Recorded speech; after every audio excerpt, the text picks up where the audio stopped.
माता जी आप स्टार्ट कर लीजिए। ठीक है माता जी।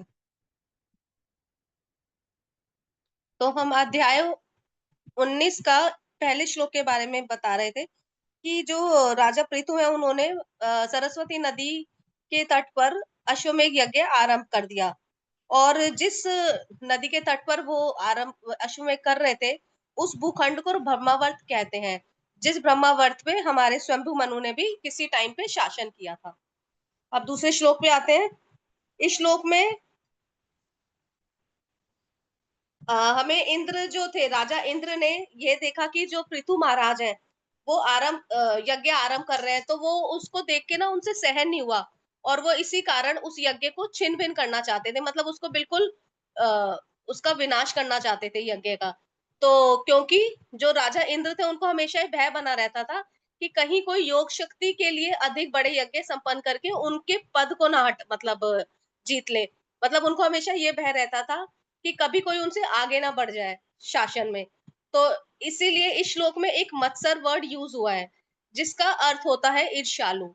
तो जो भी इंसान मत्सर प्रवृत्ति का होता है वह कभी भी कृष्ण चेतना में अग्रसर नहीं हो सकता। इसलिए हम सभी जो भक्त हैं, हम कृष्ण भावना भावित संघ से जुड़े हुए हैं, तो हमें हमेशा निर्मत्सर रहना चाहिए अगर हमें भक्ति में प्रोग्रेस करनी है। फिर नेक्स्ट श्लोक है 4.19.3। इसमें हमें तत्व के बारे में बताया जा रहा है कि दो प्रकार के तत्व होते हैं, विष्णु तत्व और जीव तत्व। तो यहाँ पे जो विष्णु तत्व है वो तो विष्णु से संबंधित है, जो कि हमारे साक्षात भगवान है। और जो महाराज पृथु है वो जीव तत्व है। वो जीव तत्व की कोटि में थे, क्योंकि जीव तत्व जो होते हैं हमेशा वो ईश्वर के अंश का सूचक होते हैं। तो जब ईश्वर का अंश विशेष शक्ति संपन्न हो जाता है, मतलब ईश्वर का जो अंश है अगर उनको बहुत ज्यादा शक्ति प्राप्त हो जाती है तो वह शक्त्यावेश अवतार कहलाता है। तो ईश्वर अपने भक्तों की जो प्रॉब्लम्स हैं, जो उनके कष्ट हैं, बहुत आसानी से दूर कर देते हैं, क्योंकि वे परम नियंता है और वे जो चाहे कर सकते हैं। तो इसी में हमारे पास एक भगवत गीता का श्लोक आता है। तो आप में से कोई बताएंगे कि हमारे भगवत गीता को वो कौन सा श्लोक है जिसमें परम नियंता शब्द यूज हुआ हो, या जिसके अर्थ में भगवान के लिए परम नियंता हम बताना चाह रहे हो। 18.66 माता जी। हरे कृष्ण। तो वो हमारा भगवत गीता का जो श्लोक है वो है 18.66 का। सर्वधर्मान् परित्यज्य मामेकम शरणं व्रज अहम त्वं सर्व पापेभ्यो मोक्षयिष्यामि मा शुचा। इसका मतलब है, इसका अर्थ है कि तुम मेरी शरण में आओ और मैं तुम्हें समस्त पापों से तुम्हारा उद्धार कर दूंगा, बिल्कुल भी डरो मत। इसलिए यह सर्वात्मा शब्द भी इस श्लोक में यूज हुआ है, जिसका अर्थ होता है कि जो भगवान है प्रत्येक जीव के हृदय में परमात्मा रूप में स्थित है। अब हम अगले श्लोक में आते हैं 4.19 के। दो श्लोकों का एक साथ इसमें बताना चाहूंगी मैं, 4 5 6 3 श्लोकों का अर्थात। इन तीनों श्लोकों में जो श्री विष्णु भगवान है, जब वे यज्ञ स्थल में प्रकट होते हैं तो उनके साथ ना सभी के सभी मतलब देवी देवता, ब्रह्मा और प्रत्येक ग्रह के अधिष्ठाता और गंधर्व लोक के निवासी, अप्सरा लोक के निवासी, सिद्ध लोक तथा विद्याधर लोक के निवासी, दिति के समस्त संताने, असुर, यक्षगण, सुनंद तथा नंद, भगवान श्री कपिल, श्री नारद मुनि तथा दत्तात्रेय नामक ऋषि, सनत कुमार, सभी उस यज्ञ में सम्मिलित हो जाते हैं। अगला श्लोक है हमारा 4.19.7। इस श्लोक में हमें एक धर्म दुधा शब्द मतलब आया है। ये शब्द इस श्लोक में बहुत महत्वपूर्ण है, जो कि कामधेनु का सूचक है। और कामधेनु हम किसको बोलते हैं? सुरभि को। और सुरभि किसे बोलते हैं? जो कि वैकुंठ लोक में गाय होती हैं, उन सभी को सुरभि गाय से हम जानते हैं और वो हमेशा वैकुंठ लोक में पाई जाती हैं। तो इसी से रिलेटेड ब्रह्मा संहिता में भी हमें बताया जा रहा है कि भगवान श्री कृष्ण इन गाय का पालन पोषण में लगे रहते हैं आज भी। सुरभि गाय को जितना भी दुहा जाए वह उतनी ही बार दूध देती हैं, क्योंकि वे बड़े बड़े यज्ञ में हमें किसकी जरूरत होती है? घी की आवश्यकता होती है, और घी हमें दूध से ही प्राप्त होता है। तो इसलिए हमें बड़े बड़े यज्ञ में घी की आवश्यकता होने के कारण सुरभि गाय को हम जितनी बार भी मतलब दोहेंगे उतनी बार ही वो दूध देंगी। और गाय के दूध से ही हमें घी निकाला जाता है। तो हमें जब तक हम निर्दिष्ट किए गए यज्ञ को अपने जीवन की आवश्यकताएं हमारी रुक जाती हैं। क्यों? क्योंकि हम यज्ञ संपन्न नहीं करते हैं। जब जब हम यज्ञ संपन्न करेंगे तो हमारे जीवन की जितनी भी हमें आवश्यकताएं की चीजें हैं वो हमें ऑटोमेटिकली मिलती रहेगी। क्यों? क्योंकि इससे श्री विष्णु भगवान प्रसन्न होते हैं यज्ञ से। लेकिन आज के कलयुग में इस यज्ञ का अर्थ अलग ही है, क्योंकि हमारे पास कोई भी मतलब इतने विद्वान ब्राह्मण अवेलेबल नहीं होते जो कि इन यज्ञ को प्रॉपर तरीके से संपन्न करे।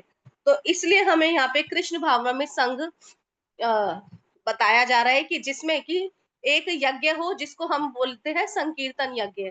तो यदि कोई हर जीवात्मा संकीर्तन यज्ञ करती है तो उनको ऑटोमेटिकली भगवान विष्णु की कृपा प्राप्त होती है। क्यों? क्योंकि भगवान इस संकीर्तन यज्ञ से बहुत प्रसन्न होते हैं।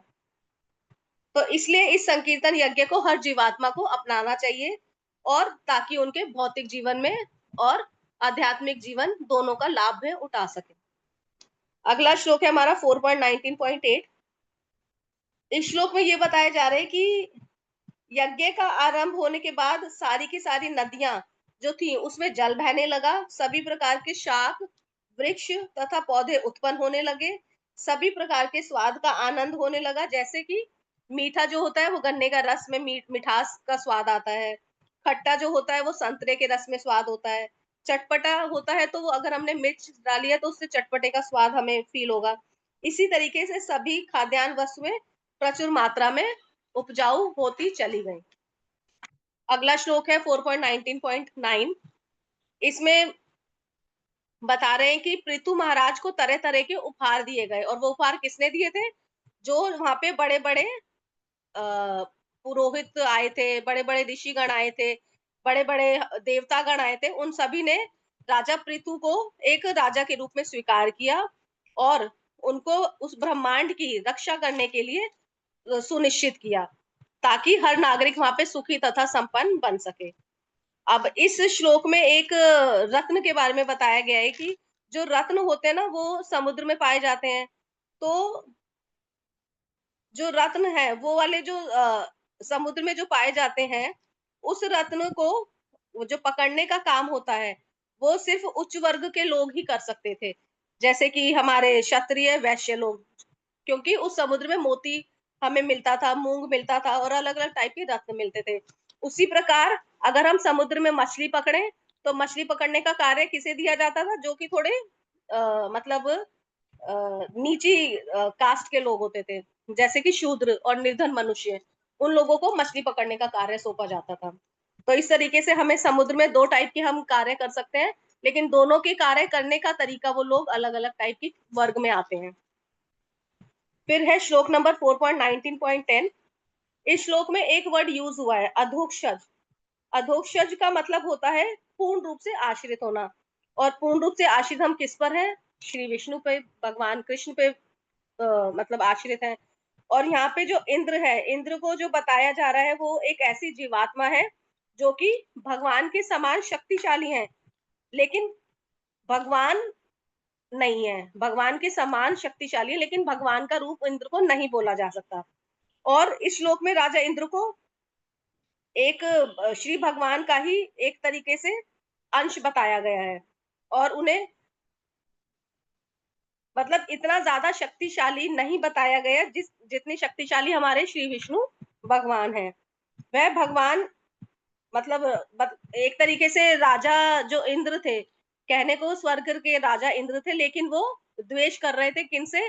पृथु से, क्योंकि वो यज्ञ उनको यज्ञ संपन्न करने देना नहीं चाह रहे थे। तो इस तरीके से हम इसमें देख सकते हैं कि मतलब उस टाइम के लोग भी एक दूसरे से ईर्ष्या करते थे, और ईर्ष्या करने में इतने प्रबल थे कि उनको, क्योंकि वो भी दोष से मुक्त नहीं थे, मतलब उनपे भी दोष का प्रभाव पड़ता था, क्योंकि वो भौतिक प्रकृति में रहते हुए भी उनपे दोष का प्रभाव पड़ता था।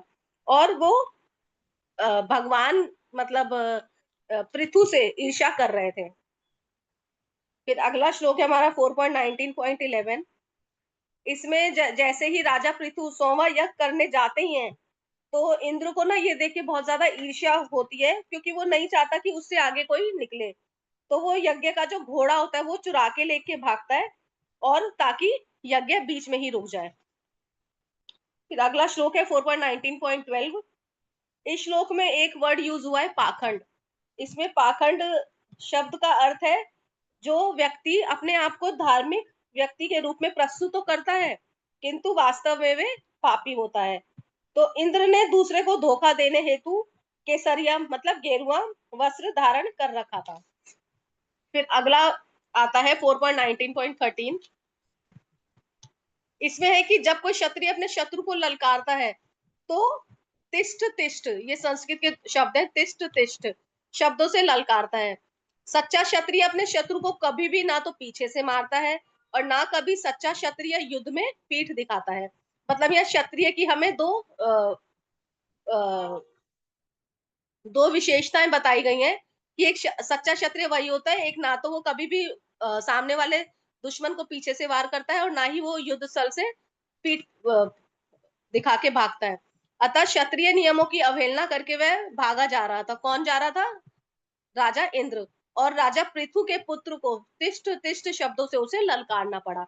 मतलब इस श्लोक में जो तिष्ठ तिष्ठ शब्द उपयोग हुआ है वो कौन बोल रहे हैं? राजा पृथु के पुत्र। फिर है श्लोक नंबर 4.19.14। इसमें है सन्यासी यानी इंद्र का कपट वेश धारण करके सिर पर जटाजूट और शरीर पर राख से पुता हुआ। ऐसे वेश में राजा पृथु के पुत्र ने इंद्र को धर्मात्मा तथा पवित्र सन्यासी समझा और बाण नहीं छोड़े। मतलब राजा पृथु के जो पुत्र थे उन्होंने इंद्र का जो सन्यासी वेश रूप देखा तो वो सच में उनको सन्यासी मान के बैठ गए थे। क्यों? क्योंकि उन्होंने अपना पूरा का पूरा जो गेटअप था वो चेंज कर लिया था। उनके सर पे जटाजट थी और पूरा जो बॉडी थी उनकी राख से पूरी ढकी हुई थी। तो उनको लगा सच में ये सन्यासी हैं, तो इन पे बाण छोड़ना उचित नहीं है, तो तभी उन्होंने अपने बाण वहीं पे रोक लिए। नेक्स्ट श्लोक है 4.19.15। इसमें जो अत्रि मुनि है उन्होंने जैसे ही देखा ना कि राजा पृथु के पुत्र इंद्र को नहीं मार रहे और वो धोखा खाकर वापस लौट आए हैं, तभी अत्रि मुनि ने राजा इंद्र को मारने का आदेश दिया। किसको आदेश दिया? पृथु पुत्र को, कि तुम धोखा मत खाओ और उसका पीछा फिर से करो। फिर नेक्स्ट श्लोक है 4.19.16। तब राजा वैन के पौत्र, क्योंकि राजा वैन के पुत्र कौन थे? पृथु। और पृथु के पुत्र थे हमारे विजिताश्व, जिनको विजिताश्व बोला जा रहा है एक श्लोक में। तो उनको राजा जो हमारे अत्रि मुनि है वो फिर से बोलते हैं कि आप दोबारा से इसका पीछा करो और उनका मतलब उनको छोड़ो मत। और जो पृथु पुत्र थे वो इस तरीके से पीछा कर रहे थे मानो गृधराज रावण का पीछा कर रहा हो। इस तरीके से यहाँ पे एग्जाम्पल दिया गया है। फिर है श्लोका नंबर 4.19.17। जब राजा इंद्र को ये पता चलता है कि पृथुपुत्र उसका पीछा कर रहे हैं तो इंद्र ने तुरंत ही अपना वेश त्याग दिया। मतलब जो उन्होंने सन्यासी का वेश धारण किया हुआ था उन्होंने तभी की तभी तुरंत उसको त्याग दिया और घोड़े को वहीं छोड़कर उस स्थान के से अदृश्य हो गए। तो पृथुपुत्र घोड़े को लेकर अपने पिता के यज्ञ स्थल में लौट आए। फिर नेक्स्ट श्लोका है 4.19.18। इस जो भी ये घटना घटी उसके बाद राजा पृथु के पुत्र का नाम विजिताश्व रखना। सभी पुरोहित सभी देवतागण जो वहां पे सम्मिलित थे उन्होंने उसका नाम विजिताश्व रखा। फिर है श्लोका नंबर 4.19.19। इसमें बताया जा रहा है कि जो स्वर्ग के राजा इंद्र ने यज्ञ स्थल पर घोर अंधकार फैला दिया और पूरे स्थल को प्रछन्न करके फिर से वह घोड़ा फड़ लिया जो सोने की जंजीर। यहाँ इस श्लोक में सोने की जंजीर को एक वर्ड यूज हुआ है जिसका मतलब है काष्ठ यंत्र। काष्ठ यंत्र एक ऐसा यंत्र है जो कि सोने की जंजीर से यहाँ पे हमें उदाहरण में दिया गया कि वो जो घोड़ा था सोने की जंजीर काष्ठ यंत्र से बंधा हुआ था और उससे मतलब हटाकर उससे खींचकर जो राजा इंद्र थे वो घोड़ा वहां से फिर दोबारा से चुरा कर ले गए। फिर है श्लोका नंबर 4.19.20। इसमें अत्रि मुनि ने फिर से पृथापुत्र को पीछा करने के लिए भेजा, लेकिन जो पृथुपुत्र थे उन्होंने इंद्र के हाथ में क्या देखा? खोपड़ी। क्योंकि जो राजा इंद्र थे उन्होंने अपना फिर दोबारा से वेश चेंज कर लिया था और उन्होंने अपने हाथ में एक खोपड़ी सी लटका दी, क्योंकि इंद्र पुनः सन्यासी वेश में तो थे, लेकिन पृथुपुत्र ने उनको मारना उचित नहीं समझा, क्योंकि वो सन्यासी वेश धारण किए हुए थे। फिर है नेक्स्ट श्लोक का 4.19.21। फिर से अत्रि मुनि ने राजा पृथुपुत्र को उनका पीछा करने का आदेश दिया। तो राजा पृथुपुत्र बहुत ज्यादा गुस्से में आए, कुपित हुए, वो बहुत क्रोधित हुए और उन्होंने अपना धनुष बाण चढ़ा लिया। क्यों चढ़ाया? राजा इंद्र को मारने के लिए। फिर इंद्र ने तुरंत सन्यासी का वह कपट वेश त्याग दिया और घोड़े को छोड़कर वहां से फिर दोबारा से अदृश्य हो गए। फिर नेक्स्ट श्लोक है 4.19.22। इसमें जो विजिताश्व हैं, जो कि पृथु पुत्र हैं, उन्होंने वह घोड़ा अपने पिता के यज्ञस्थल में दोबारा से लेकर आ गए। फिर दोबारा 23 श्लोक में बताया जा रहा है कि इंद्र ने घोड़े को बार बार चुरा लेने की वजह से जो जो रूप धारण किए थे, सन्यासी बनकर वह एक किसका प्रतीक है? नास्तिकतावादी दर्शन का प्रतीक है। यह सन्यासी परंपरा आज भी चल रही है। फिर है नेक्स्ट 4.19 पॉइंट, इसमें दो श्लोक का एक साथ है, 24 और 25 का। इस श्लोक में क्या है कि सन्यासी के प्रकार बताए गए हैं कि सन्यासी कितने कितने प्रकार के होते हैं। एक सन्यासी वो होते हैं जो कि निर्वस्त्र रहते हैं और कभी कभी वे लाल वस्त्र धारण भी कर लेते हैं, और उनको क्या बोला जाता है? कापालिक। उनको कापालिक कहते हैं। और एक होते हैं सन्यासी जो कि नास्तिक होते हैं, साथ और अल्प, और लेकिन जो ऐसे सन्यासी का जो अनुसरण करते हैं, वो किस कारण करते हैं? क्योंकि हम दुर्भाग्यवश हैं, हम अल्पज्ञानी हैं, इसलिए हम क्या करते हैं? उन सन्यासियों से मोहग्रस्त हो जाते हैं और उनको ही अपने जीवन का आधार बना लेते हैं और उनके बताए गए वचनों पे चलने लग जाते हैं। वास्तव में हमें यह नहीं करना चाहिए। हमें श्री कृष्ण भगवान की शरण में ही जाना चाहिए और अपने जीवन की पूर्णता को प्राप्त करना चाहिए। फिर नेक्स्ट है 4.19.26। इसमें राजा पृथु ने अपना धनुष बाण ले लिया और इंद्र को मारने हेतु तैयार हो गए। फिर है 4.19.27। जब जितने भी वहां पे यज्ञ स्थल पे पुरोहित सम्मिलित थे, उन सभी पुरोहित और सारे पुरोहित और जितने भी वहां पे लोग थे, उन सभी ने पृथु को इतना कुपित देखा तो उन्होंने प्रार्थना की कि उसे मत मारें, क्योंकि यज्ञ में पशुवध ही मान्य है शास्त्रों के मुताबिक। मतलब अगर हम कोई यज्ञ संपन्न करना चाह रहे हैं तो उसमें सिर्फ और सिर्फ किसी पशु की ही वध करना होता है। मतलब हम किसी जीवात्मा का या किसी व्यक्ति या इंसान का वध नहीं कर सकते। तो सारे के सारे पुरोहितों ने बड़ा प्रार्थना की कि आप प्लीज इसे मत मारिए।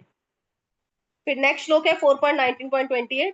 फिर सभी पुरोहित इंद्र को सांत्वना देते हैं कि हम लोग मंत्र उच्चारण से वैदिक मंत्रों द्वारा उसका आवाहन करेंगे और उसे अग्नि में गिरा देंगे, क्योंकि वह आपका शत्रु है।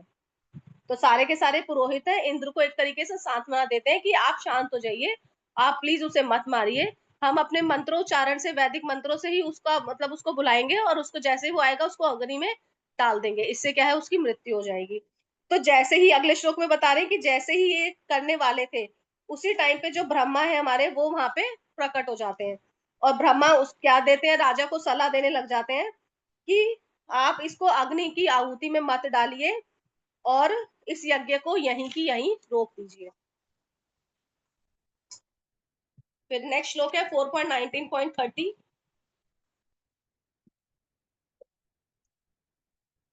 इस श्लोक में ब्रह्मा राजा इंद्र का वध करने के लिए मना कर रहे हैं और बता रहे हैं कि इंद्र भी भगवान के ही समान है और वे श्री भगवान के सबसे शक्तिशाली सहायक हैं और सभी देवता भी स्वर्ग के राजा इंद्र के ही अंश हैं।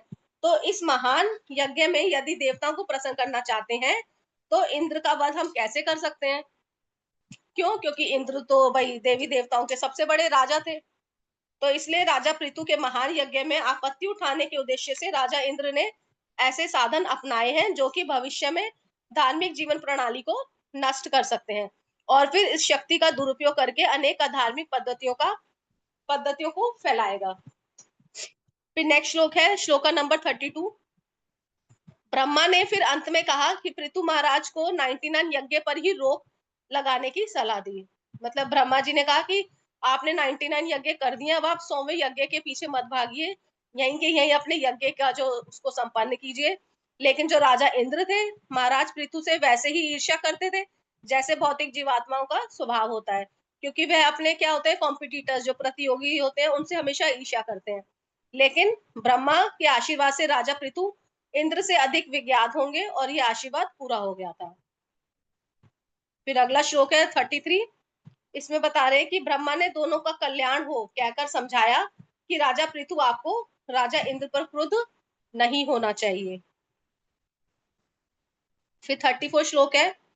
फिर ब्रह्मा ने कहा कि राजा, आप तनिक भी चिंता ना करें। मतलब उनको एक तरीके से सांत्वना दे रहे हैं। कौन दे रहे हैं? ब्रह्मा दे रहे हैं राजा इंद्र को कि आप बिल्कुल भी तनिक चिंता मत करिए, क्योंकि ऐसी पराजय कभी कभी हमें अपने प्रारब्ध के कारण मिलते हैं। और इस बात की चिंता भी ना करें, क्योंकि जितना आप स्मरण करेंगे ना, उतना ही आप अंधकार के अंधेरे में घुसते चले जाएंगे।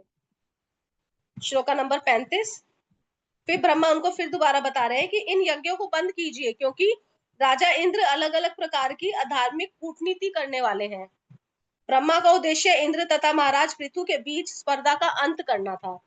महाराज पृथु महान भक्त एवं ईश्वर के अवतार थे, इसलिए उनसे प्रार्थना की गई कि वे यज्ञ को बंद कर दें, जिससे इंद्र और आगे अधर्म ना चलाए। फिर अगला श्लोक है हमारा श्लोका नंबर 36। इस श्लोक में है कि हमें भगवत गीता का एक श्लोक का उदाहरण दिया गया है कि जो महापुरुष हैं, जो आचरण करते हैं, साधारण मनुष्य उसका अनुसरण करते हैं, वह पुरुष अपने विलक्षण कर्मों से जो आदर्श स्थापित कर देते हैं, संपूर्ण विश्व उसके अनुसार कार्य करता है। तो जो राजा इंद्र ने अपनी इंद्रिय तृप्ति के लिए महाराज पृथु को 100 अश्वमेघ न कर देने का विचार किया और घोड़ा चुरा लिया और कपट सन्यासी का वेश धारण करके छिपता रहा। ऐसा कार्य अभी भी बंद करना होगा। ऐसा ब्रह्मा ने विचार किया कि इस यज्ञ को अभी की अभी बंद कर दिया जाए, क्योंकि भगवान जो बुद्ध थे हमारे, भगवान बुद्ध ने ऐसा ही कदम उठाया था। जब लोग वैदिक यज्ञों का निषेध करके अहिंसा धर्म का सूत्रपात करना पड़ा।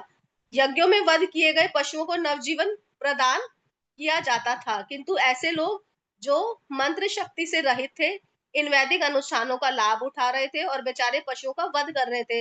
अतः उस समय भगवान बुद्ध को वेदों की सत्ता अस्वीकार करनी पड़ी। इसीलिए कलयुग में क्या है कि कलयुग में हमारे योग्य ब्राह्मण के अभाव में वेद विहित यज्ञों को संपन्न करना संभव नहीं है। इसलिए शास्त्र हमें संकीर्तन यज्ञ करने का उपदेश देते हैं। यज्ञों को संपन्न करने का सारा उद्देश्य किसका है? पूर्ण पुरुषोत्तम भगवान श्री विष्णु को, क्योंकि हमारा मेन मोटिव क्या है कि पूर्ण पुरुषोत्तम भगवान श्री विष्णु हमसे प्रसन्न हैं। तो जो बुद्धिमान लोग होंगे वो इस संकीर्तन आंदोलन का हिस्सा बन जाएंगे। फिर अगला श्लोक है 4.19.37। इसमें भगवान श्री विष्णु जिस प्रकार से असुरों को मारकर श्रद्धालुओं की रक्षा करते हैं, इसी से रिलेटेड एक हमारे पास इसमें भगवत गीता का श्लोक आया है। तो कोई बता सकता है कि वो श्लोक कौन सा है? परित्राणाय साधूनां 4.8 जिसमें कि भगवान अपने भक्तों की रक्षा करते हैं। परित्राणाय साधूनां विनाशाय च दुष्कृतां धर्म हाँ जी संस्थापनार्थाय माता जी, संभवामि युगे युगे। थैंक यू माता जी। ये श्लोक हमारा भगवत गीता का 4.8 श्लोक है। परित्राणाय साधूनां विनाशाय च दुष्कृतां अभ्युत्थानम् अधर्मस्य। ये जो है कि भक्तजनों का उद्धार, दुष्टों का विनाश तथा धर्म के सिद्धांतों का फिर से स्थापना करने हेतु मैं युग युग में प्रकट होता हूँ। इसी श्लोक में हमें भगवान बुद्ध के रूप में कौन से अवतार में प्रकट हुए थे, मतलब जो भगवान बुद्ध है वो किस रूप में प्रकट हुए थे, कोई बता पाएगा? सत्यावेश अवतार। हाँ जी, सत्यावेश अवतार। हाँ जी, थैंक यू माता जी। हाँ, भगवान बुद्ध जो है वो शकत्यावेश अवतार में प्रकट हुए थे। और जो हमारे श्री विष्णु भगवान है वो कौन से अवतार में प्रकट हुए थे? मतलब एक इसमें शकत्यावेश का अवतार, एक एक मतलब राजा को बताया गया, वो कौन से राजा हैं जिनको शकत्यावेश अवतार बताया गया है इस चैप्टर में? पृथु महाराज, राजा पृथु, पृथु महाराज। राजा मतलब कि पृथु माता जी। शकत्यावेश अवतार जो है एक इसमें राजा है जो कि उनको शकत्यावेश का अवतार माना गया है। माता जी पृथु महाराज। पृथु महाराज हाँ जी, पृथु महाराज, थैंक यू माता जी। राजा पृथु जो है वो भी हमारे भगवान श्री विष्णु के शकत्यावेश अवतार ही।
हरे कृष्णा। माता जी आवाज नहीं आ रही। माता जी का लग रहा है नेटवर्क प्रॉब्लम हुआ है, माता जी रीजॉइन कर रही है माता जी। ओके।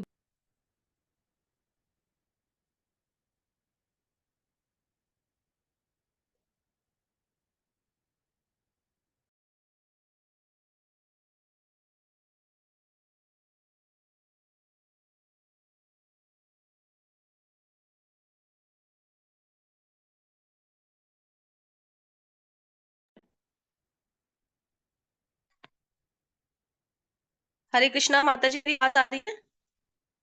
यस माता जी आ रही है बस। ठीक है माता जी। तो इसके बाद हमारा नेक्स्ट श्लोका है श्लोका नंबर 38।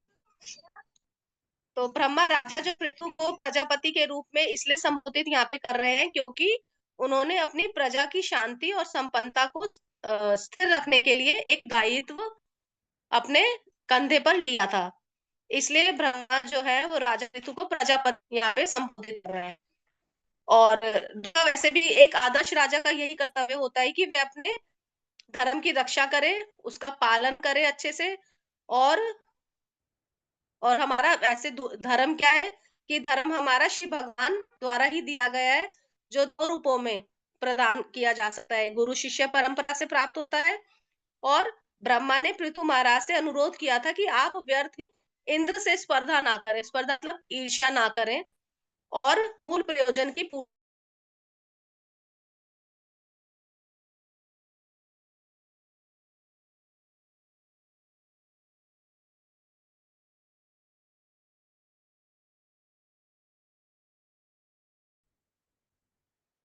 पृथु महाराज से अनुरोध किया कि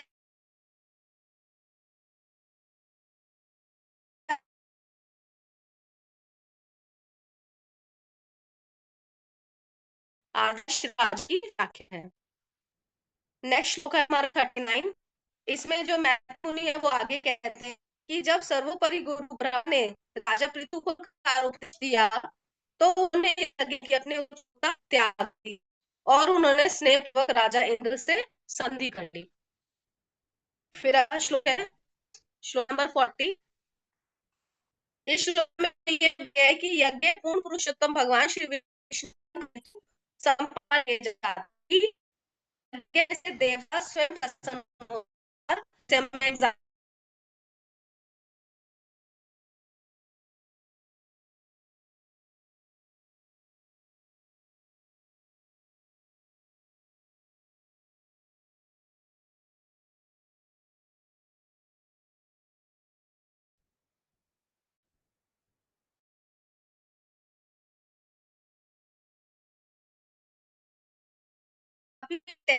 और उसकी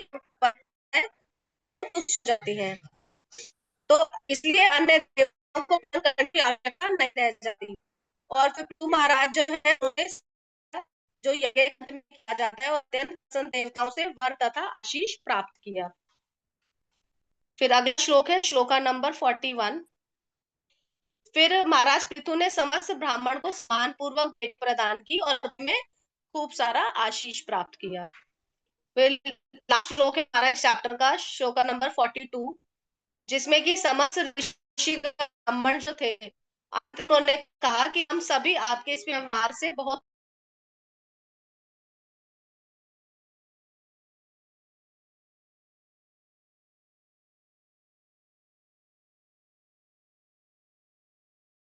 आवाज नहीं आ रही है माता। श्लोक नंबर 42 में